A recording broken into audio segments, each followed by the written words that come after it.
بسم اللہ الرحمن الرحیم۔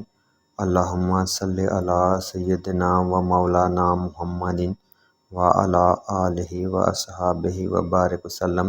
تمام عاشقان مصطفیٰ صلی اللہ علیہ وآلہ وسلم کو السلام علیکم۔ میرے عزیزو، حضور نبی اکرم صلی اللہ علیہ وآلہ وسلم کی ذات مبارکہ پر صلاۃ و سلام بھیجنا حکم الہی ہے، اور اللہ تعالیٰ کو نبی رحمت صلی اللہ علیہ وآلہ وسلم پر درود و سلام پڑھنا بے حد پسند ہے۔ اللہ تعالیٰ خود اور اس کے فرشتے مل کر اس ذکر عظیم کو کر رہے ہیں۔ اس لیے اللہ تعالیٰ نے قرآن مجید میں ہم مسلمانوں کو بھی نبی رحمت صلی اللہ علیہ وآلہ وسلم پر درود و سلام پڑھنے کا حکم دیا، کیونکہ درود پاک ایک منفرد وظیفہ، بے مثل عبادت، عظیم و شان دعا اور قطعی قبول عمل ہے۔ درود پاک پڑھنے والے کو قرب خدا اور قرب نبوی صلی اللہ علیہ وآلہ وسلم حاصل ہوتا ہے۔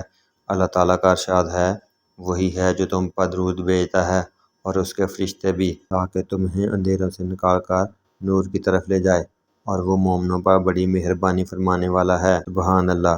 میرے عزیزو، درود پاک ایک ایسا عظیم ذکر ہے جس کی وجہ سے اللہ تعالیٰ مومنوں پر مہربانی فرماتا ہے، اور اللہ تعالیٰ اس مہربانی کے بدلے درود پاک پڑھنے والے پر اپنی رحمتیں اور برکتیں نازل فرماتا ہے اور اس کی بخشش اور مغفرت فرما دیتا ہے۔ جیسا کہ حضرت ابو طلحہ رضی اللہ تعالیٰ عنہ سے مروی ہے کہ حضور نبی اکرم صلی اللہ علیہ وآلہ وسلم ایک مرتبہ تشریف لائے تو آپ صلی اللہ علیہ وآلہ وسلم کا چہرہ خوشی سے نمایاں ہو رہا تھا۔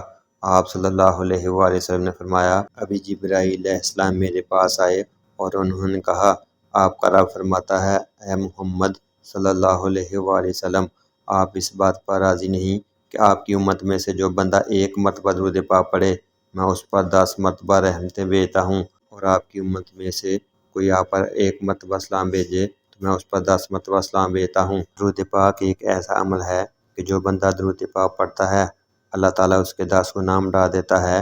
جتنا زیادہ وہ درود پاک پڑھتا جاتا ہے، اللہ تعالیٰ اس قدر ہی اس کے گناہ معاف فرماتا ہے، بلکہ اس کے درود پاک پڑھنے کی بدولت کائنات کی مخلوقات اس کے لیے مغفرت طلب کرتی ہیں، جیسا کہ حضرت سمرقندی رحمۃ اللہ علیہ نے اپنی تصنیف تنبیہ الغافلین میں ایک حدیث کا ذکر فرمایا ہے، اور اس میں ارشاد نبوی صلی اللہ علیہ وآلہ وسلم کچھ اس طرح سے ہے، جو بندہ اپنی زندگی میں مجھ پر کثرت سے درود شریف بھیجتا ہے، اللہ کریم اس شخص کی موت پر تمام مخلوقات کو اس کے لیے مغفرت طلبی کا حکم صادر فرماتا ہے۔ یعنی اللہ تعالیٰ تمام مخلوقات کو کہتا ہے کہ اس درود پاک پڑھنے والے بندے کے لیے مغفرت اور بخشش کی دعا کرو۔ تو میرے عزیزو، اگر آپ چاہتے ہیں کہ اللہ تعالیٰ ہماری مغفرت فرما دے اور اللہ تعالیٰ کی مخلوقات ہمارے لیے بخشش اور مغفرت کی دعائیں کرے، اور اللہ تعالیٰ ہم پر اپنی رحمت نازل فرمائے، تو ہمیں نبی رحمت صلی اللہ علیہ وآلہ وسلم کی بارگاہ میں محبت، کثرت اور ذوق شوق سے درود و سلام پڑھنا ہوگا۔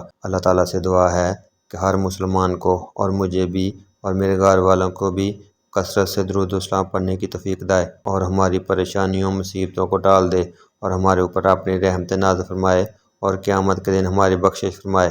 آمین ثم آمین۔ جزاک اللہ۔